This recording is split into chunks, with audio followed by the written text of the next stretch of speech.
Seja bem-vindo a mais um episódio do Lusa Extra, o podcast da agência Lusa. Eu sou a jornalista Nair Cardoso e hoje focamos nos 30 anos que a CPLP assinala sexta-feira. A Comunidade dos Países de Língua Portuguesa, a CPLP, foi criada a 17 de julho de 1996 para aproximar os Estados que partilham a língua portuguesa através da concertação política, da cooperação em várias áreas e da promoção da língua comum. As comemorações decorrem sob o lema CPLP 30 anos, unidade na diversidade, uma comunidade para os povos. Mas este aniversário acontece também num momento particularmente desafiante para a organização. A Guiné-Bissau continua suspensa da CPLP por decisão dos Estados-membros, devido ao golpe de Estado militar de 26 de novembro de 2025. O Conselho de Ministros, que vai realizar-se em Dili, foi adiado para agosto e permanece incerteza quanto à próxima presidência.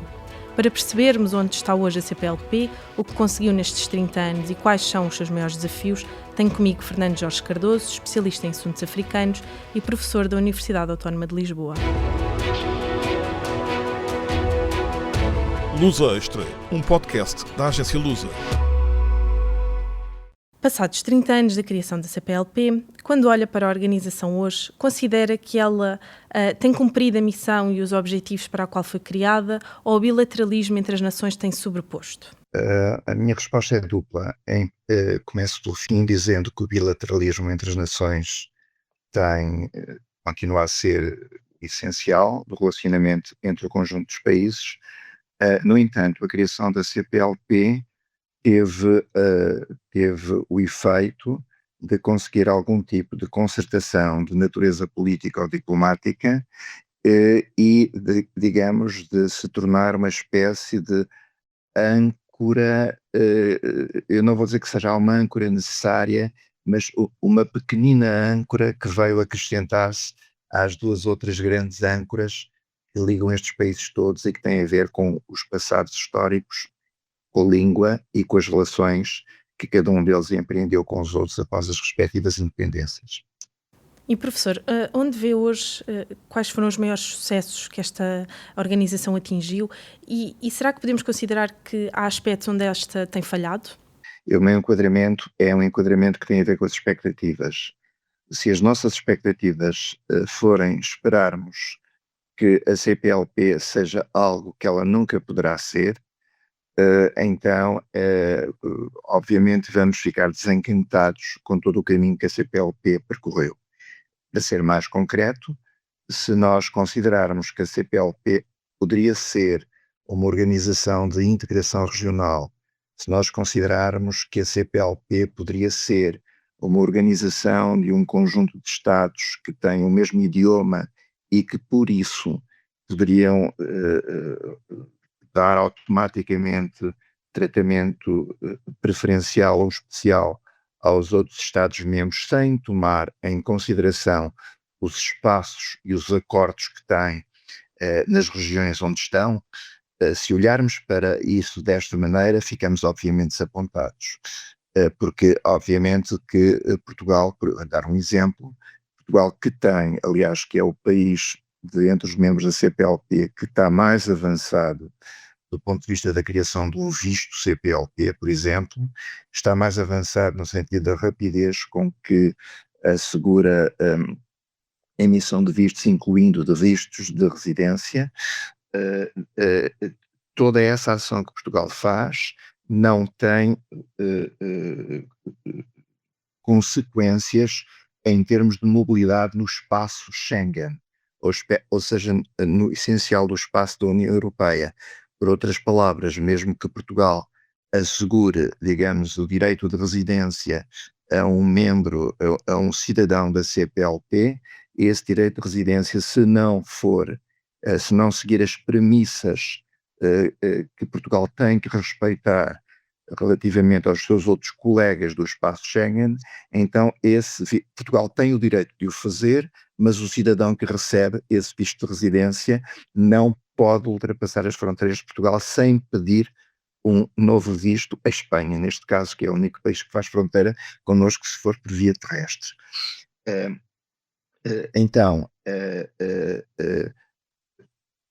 esse tipo, de qualquer maneira, eu considerarei que a CPLP tem algum sucesso considerando expectativas realistas, tem tido algum sucesso exatamente ao nível da mobilidade, ou seja, da maior facilidade de mobilidade dos cidadãos de uns países para os outros, e aí há países que estão mais avançados e países que estão mais atrasados.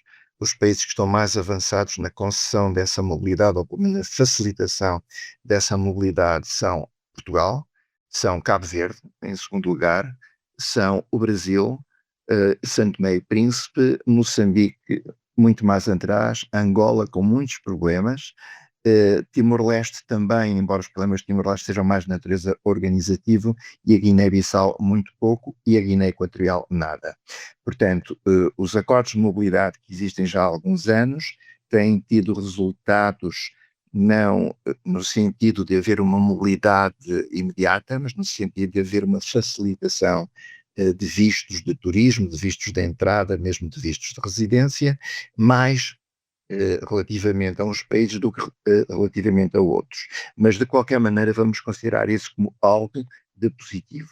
Outro aspecto positivo, em termos da CPLP, para além de todo o relacionamento bilateral que existiria com ou sem CPLP, nós podemos considerar, e o relacionamento diplomático também, nós podemos considerar que o facto da CPLP ter um secretariado, ter reuniões e ter, digamos, um hábito de coordenação entre si, leva a que o conjunto de países tenha conseguido definir alguns objetivos de natureza internacional diplomática, por exemplo, o apoio, todos apoiam que o Brasil seja membro do Conselho de Segurança, membro efetivo do Conselho de Segurança.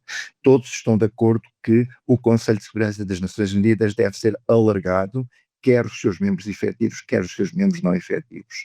Por exemplo, todos os países apoiaram a candidatura de Moçambique ao Conselho de Segurança, não agora, mas na etapa anterior, tal como todos agora apoiaram a candidatura bem-sucedida de Portugal a membro não efetivo do Conselho de Segurança. Portanto, há um conjunto, e isto também aplica-se a questões que têm a ver com direitos do mar e outras, digamos, e outros tratados e outros acordos que não entram em áreas onde os países têm posições diplomáticas e políticas diversas. Por exemplo, quando tratamos de conflitos, e particularmente quando tratamos do conflito Rússia-Ucrânia, nós temos uma divisão de posições relativamente aos países da CPLP. Portanto, como é que se faz? A CPLP evita tratar destes assuntos ou faz declarações genéricas a favor do entendimento e da paz. Mas, de qualquer maneira, esta coordenação, este maior conhecimento entre os 8, do ponto de vista diplomático, será algo que nós poderemos considerar positivo. Ao nível económico, há também desde 2021 a tentativa da criação de uma espécie de espaço de maior entendimento económico entre os membros da CPLP, mas resultado de cada um dos países, e particularmente neste caso concreto, principalmente Portugal e o Brasil, que são, digamos, as maiores economias ou aquelas que têm uma complexidade mais clara, estão integrados com acordos próprios nos espaços onde estão. A mesma coisa se passa relativamente aos outros países, quer dizer, a Guiné-Bissau, que apesar de estar suspenso da CEDEAO, continua a ser membro da União Económica e Monetária da África Ocidental por causa do franco CFA. A mesma coisa com Timor-Leste, que apesar de estar a tentar ser membro da Comunidade de Estados da Ásia do Sudeste, exatamente. Portanto, o que acontece aqui é que, quando passamos às relações comerciais e às relações de investimento, as decisões já não são dos Estados. A única coisa que os Estados podem fazer são melhorar as regulamentações de investimentos, facilitar as questões regulamentares e fazer algo que está sempre subjacente desde que a CPLP foi criada e que algo que ainda não foi conseguido e que será muito complicado de conseguir, que é a equivalência automática de graus académicos.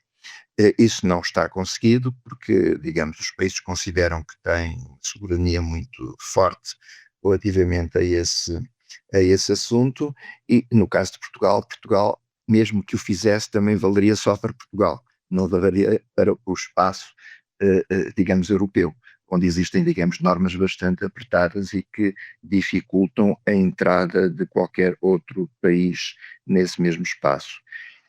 Em suma, se nós considerarmos o relacionamento entre os 8 países, e eu ainda não falei de um país que me vai seguramente perguntar, que é a Guiné Equatorial, mas se nós considerarmos o relacionamento entre estes países desde que a CPLP foi criada, esse relacionamento beneficiou da criação da CPLP, mas a CPLP não é uma organização que se substitua às organizações regionais onde cada um dos países se insere, e não é uma organização que consiga tomar, digamos, decisões do ponto de vista de regras comerciais ou de regras de mobilidade de pessoas ou de investimentos que ultrapassem compromissos que cada um dos Estados tem relativamente às organizações regionais onde está, e particularmente neste caso,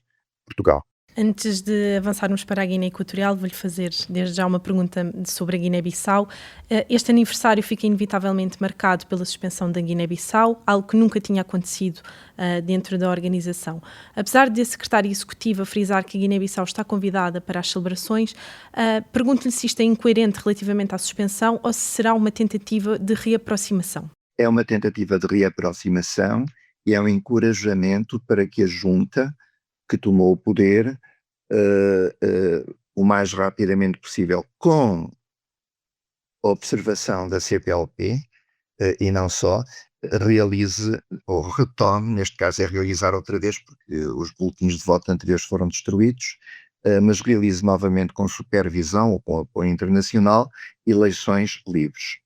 Como sabemos, no entanto, a junta informou que sim, vamos fazer isso em dezembro de 2026, mas em agosto, ou seja, daqui a um mês, queremos promulgar uma revisão constitucional que torne o regime político da Guiné-Bissau no regime presidencialista. E aí as coisas, embora não haja nenhum pronunciamento, nem do lado da CEDEAO, nem do lado da União Africana, nem do lado da CPLP, a dizer que, digamos, a condenar esse facto. O que é um facto é que a Guiné-Bissau está suspensa da CEDEAO, está suspensa da União Africana e está suspensa da CPLP. E em qualquer um dos casos, CEDEAO, União Africana talvez esteja mais rígida nesse aspecto, mas CEDEAO, CPLP, há sempre uma porta semiaberta, no sentido de dizer, olha, tu estás suspenso, mas não te pusemos fora, vê lá se consegues ultrapassar a situação em que estás. Então, a minha resposta à sua pergunta é, eu julgo que isto é uma tentativa de encorajamento da junta a retomar a legalidade, pelo menos a legalidade eleitoral.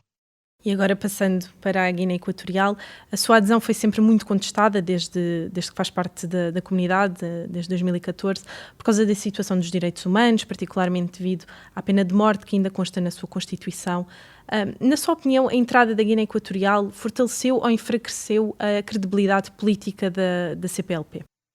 Eu penso que não se passou nada relativamente à credibilidade política da CPLP, tirando alguns pequenos círculos digamos, internos nos próprios países membros da CPLP. Quero dizer que há duas posições relativamente à entrada da Guiné Equatorial. A posição que venceu, que foi suportada pela grande maioria dos governos, e Portugal teve, no fundo, por uma questão de consenso, de concordar. O que é um facto, a Guiné Equatorial entrou, mas entrou com um caderno de encargos, vamos dizer assim. Entrou com, desde logo, compromisso de terminar com a pena de morte na Constituição, e terminou. A Constituição foi modificada. A pena de morte já não faz parte da Constituição da Guiné Equatorial. entrou com o compromisso de libertar prisioneiros políticos, coisa que fez parcialmente, porque entretanto nós temos, digamos, denúncias provenientes da Guiné Equatorial que alguns dos que foram libertos voltaram a ser encarcerados. Portanto, é algo que poderá ter havido alguma melhoria, mas não houve uma solução dessa questão. Em terceiro lugar, com o compromisso de fazer uma abertura e de permitir o trabalho das organizações não governamentais, ou seja, da sociedade civil. Houve alguma abertura. Existe algum diálogo com as organizações não governamentais dentro da Guiné Equatorial. Ou seja, nós poderíamos dizer que é muito pouco, é verdade, é muito pouco, mas foi porque entrou para a CPLP que o fez. Se não tivesse entrado para a CPLP, não o teria feito.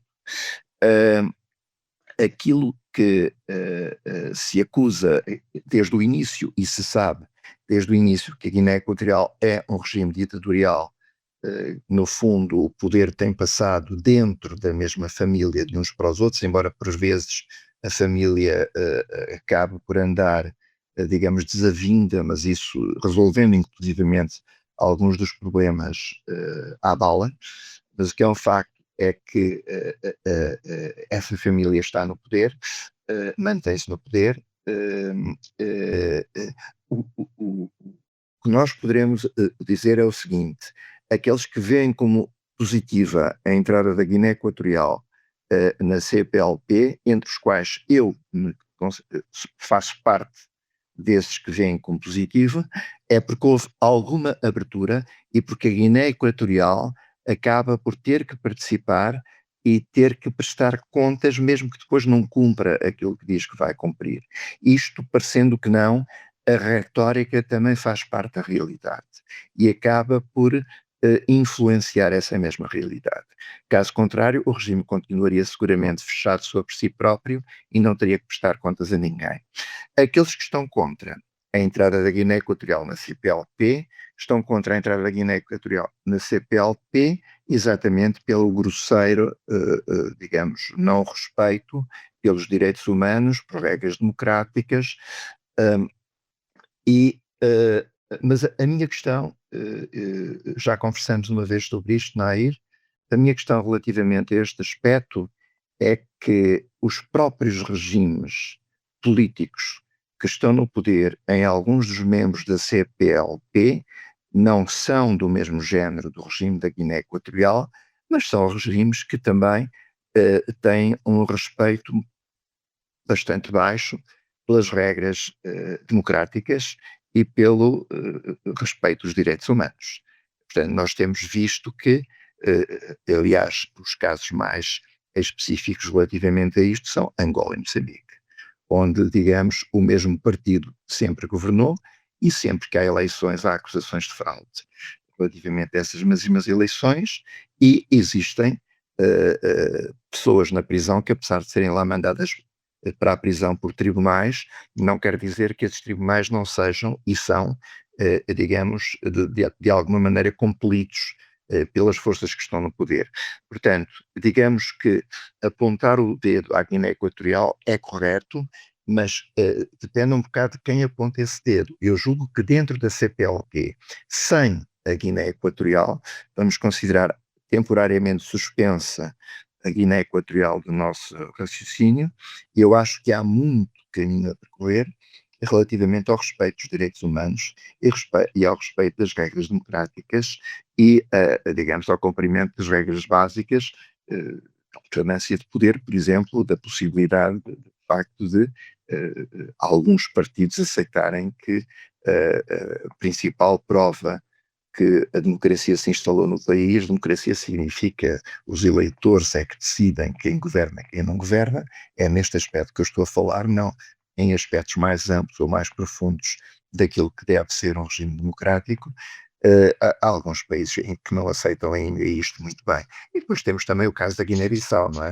Onde nós temos uma história de golpe atrás de golpe, e interessantemente, e apesar disso, na Guiné-Bissau há uma muito afirmativa posição da sociedade civil.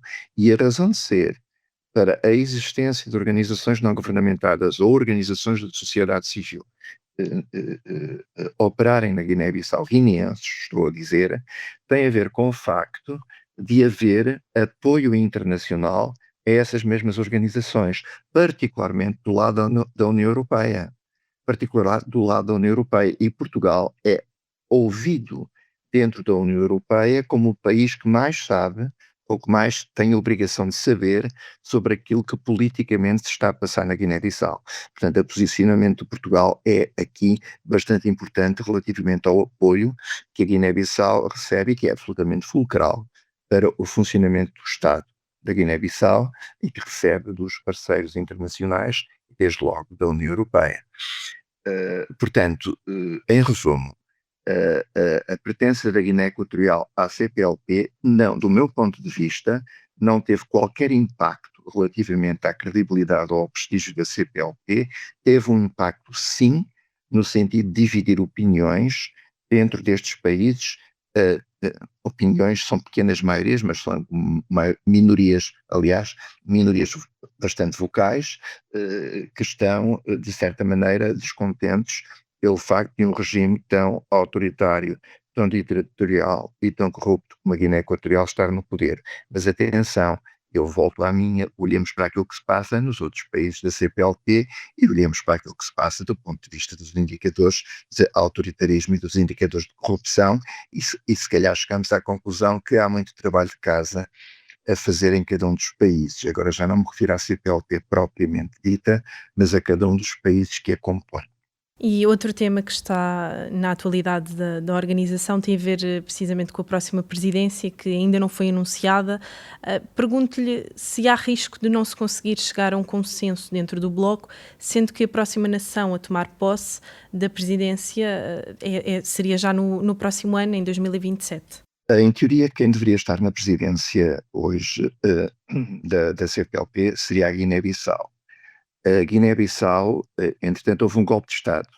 Houve um golpe de Estado e, havendo uma modificação do regime pela força, o país foi imediatamente suspenso da União Africana, foi suspenso da CEDEAO e foi suspenso da CPLP, que tem a tendência, neste caso concreto, no que respeita aos países africanos, em seguir as posições da União Africana da CEDEAO e não, digamos, tomar posições diferenciadas. Neste caso concreto, nos 3 casos houve uma suspensão. Ao haver uma suspensão, aquilo que poderia parecer lógico era que quem deveria substituir na presidência a Guiné-Bissau, enquanto a situação política se mantivesse tal como está hoje, seria o país que viria a seguir à Guiné-Bissau e sim que seria a Guiné Equatorial. Isto seria e é uma pedra no sapato, vamos dizer assim. E então a forma como, digamos, diplomaticamente se resolveu isto foi dizer o seguinte: não, Timor-Leste não tomou o lugar a seguir à Guiné-Bissau. O que Timor-Leste fez foi assumir o tempo de presidência que falta à Guiné-Bissau. Isto significa que está completamente em cima da mesa que em 2027 o próximo Estado que alfabeticamente deve presidir a CPLP é a Guiné Equatorial. Isso vai ser resolvido e não precisa de ser resolvido em termos de consenso, porque não havendo consenso funciona a regra da maioria. E então o que eu acho é que ou a Guiné Equatorial, por sua própria iniciativa e para não provocar, digamos, um mal-estar entre alguns países membros, diz assim: olha, nós não queremos assumir a presidência e diplomaticamente é convencida a fazê-lo, ou se não o fizer e se disser não, nós somos membros da CPLP, já houve inclusivamente uma comissão de verificação que esteve cá e fez relatórios sobre o cumprimento, digamos, dos compromissos a que nos tínhamos que tínhamos tomado. Esqueci-me de um deles, mas enfim, o ensino do português, que aumentou, não é, digamos, o português não é ainda uma língua falada na Guiné Equatorial, mas o ensino do português seguramente que aumentou na Guiné Equatorial. A Guiné Equatorial pode dizer não, nós achamos que devemos assumir a presidência. E aí a situação é muito clara. segundo os estatutos da CPLP. Vamos a votos, se ele tiver a maioria, a Guiné Equatorial assumirá a presidência da CPLP. E aí eu posso dizer que, claramente, o país que ficará com maiores problemas do ponto de vista, vamos dizer assim, políticos, será Portugal. Porque, inclusivamente, o próprio anterior Presidente da República Portuguesa, Marcelo Rebelo de Sousa, já uma vez faltou uma reunião para indicar exatamente que não estava contente com a presença da Guiné Equatorial. Foi precisamente a demissão do ano passado, não é? Em que o Estado português foi representado pelo Ministro dos Negócios Estrangeiros. Exatamente. E ele não fez caixinha das razões pelas quais não foi. Agora, seguindo para a última pergunta que tenho para lhe colocar, o que é que a CPLP precisa de fazer para deixar de ser uma organização conhecida apenas pelos diplomatas e governos e passar a ser verdadeiramente reconhecida pelos seus cidadãos? Olha, Neir, eu aí vou-lhe dizer o seguinte: por causa dos acordos de mobilidade e pelo facto de muitos dos cidadãos da CPLP terem já usufruído do Visa CPLP, eu tenho algumas dúvidas se a CPLP não será, neste momento, mais apoiada pela população do que é pelos governos. Tenho mesmo dúvidas. Porque esse é um facto concreto que não tem a ver com governos, mas tem a ver com pessoas. Enquanto que, se nós olharmos para aquilo que tem a ver com governos, a única coisa que nos aparece são coisas que existiriam se as relações fossem bilaterais. São estas concertações de natureza diplomática ou então a elaboração de grandes projetos sobre cooperação, sobre várias coisas, mas que depois acabam por não haver financiamentos para concretizar grandes cooperações. Portanto, eu acho que a minha resposta à sua pergunta é esta. Julgo que o Acordo de Mobilidade deu mais visibilidade à CPLP como algo de interessante e afinal de contas serve para alguma coisa, vamos dizer assim, do ponto de vista dos cidadãos que viajam, em primeiro lugar. E, em segundo lugar, do ponto de vista da outra pergunta que me fez, que é o que é que pode ser feito mais do que aquilo que tem que ser feito, eu julgo que a CPLP, do ponto de vista do secretariado da CPLP e dos diplomatas dos vários países que estão ligados ao trabalho da CPLP, aquilo em que me parece mais fácil avançar com alguns pequenos resultados são em questões do género facilitação de investimentos, por exemplo, são questões do género de, eu não vou dizer fazer normas próprias, porque a normalização é uma das grandes batalhas da economia mundial e a CPLP não tem a mínima capacidade de definir, digamos, um conjunto de normas e procedimentos típicos da CPLP, mas pode adotar procedimentos comuns, isso pode fazê-lo. Inventá-los é que será mais difícil. Portanto, eu penso que tudo aquilo que tem a ver com o que é possível fazer para melhorar o relacionamento comercial, nunca para chegarmos a etapas de integração económica, nem para grandes investimentos, isso não vai acontecer, estamos todos separados uns dos outros, mas para facilitar, digamos, a vida a quem queira fazê-lo, sejam particularmente as empresas, eu penso que a melhoria ao nível de procedimentos é algo em que a CPLP pode trabalhar e provavelmente, aliás, está a trabalhar e é possível que possa ter alguns resultados positivos. Eu termino a resposta a esta sua pergunta dizendo o seguinte: eu julgo que todos temos que baixar o nível de expectativa. A CPLP não pode ser uma organização de integração política, de integração económica ou de integração regulamentar. Não pode.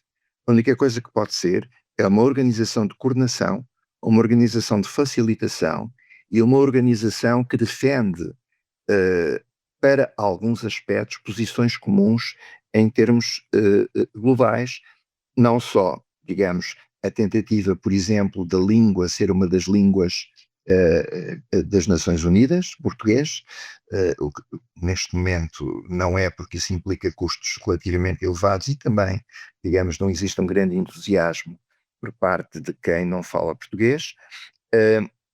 E em outros assuntos onde já conseguiram alguns passos em frente, que são acordos que não tenham a ver com posicionamentos políticos diferenciados de cada um dos 8 países relativamente a algumas questões que envolvem, como eu disse há bocado, por exemplo, conflitos entre Estados. Isso aí torna logo tudo muito mais difícil. Professor Fernando Jorge Cardoso, muito obrigada por ter estado connosco. Da nossa parte é tudo. Este foi mais um episódio do Luz Extra. Obrigada por nos ter acompanhado. Até ao próximo episódio. Uma produção da Agência Lusa, disponível em lusa.pt e nas plataformas de podcast.